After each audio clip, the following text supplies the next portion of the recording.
24 तासामध्ये हे डिटेक्शन झालेलं आहे. घटनाक्रम नक्की काय होता, आरोपीला तुम्ही कसं पाहिलं? याच्यामध्ये तुर्भे पोलीस स्टेशनला या संबंधी 248/2026 कलम 103(1) प्रमाणे गुन्हा दाखल होता.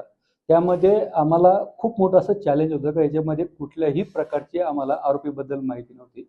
त्या भागामध्ये आम्हाला कुठल्याही प्रकारची CCTV किंवा इतर टेक्निकल आम्हाला याच्या पद्धतीने काही मदत तपासामध्ये मिळत नव्हती.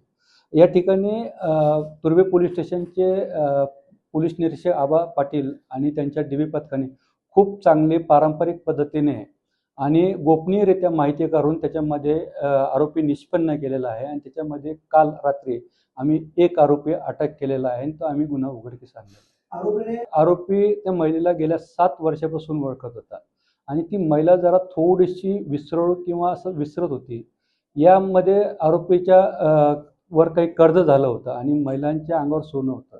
आरोपीची अशी मानसिकता झाली का हिचं काढून घेतल्यानंतर तिच्या लक्षात येणार नाही.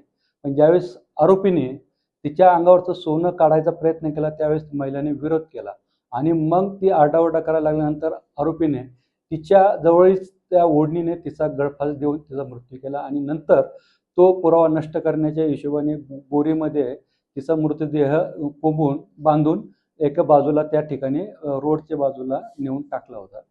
म्हणजे आरोपी तर पूर्ण उद्देशानेच याच्यामध्ये आरोपीने मर्डर केलेला आहे असं नाही म्हणता यायचं की हेतू नव्हता असं नाही म्हणता येणार. याच्यामध्ये वाद नाही. याच्यामध्ये आरोपीवर कर्ज होतं आणि त्याच्यामुळं त्यांनी त्या पैशाच्या लालचीपोटी त्यांनी हे केलेलं आहे.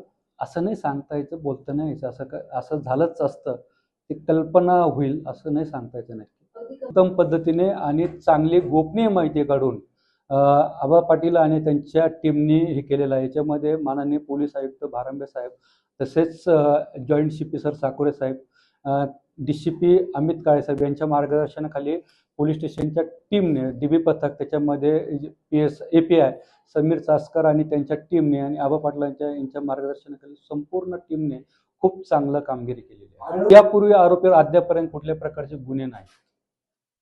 आम्ही पोलीस कस्टडी आरोपीचे 5 दिवस आम्हाला न्यायालयाने 5 दिवसाची पोलीस कस्टडी दिली.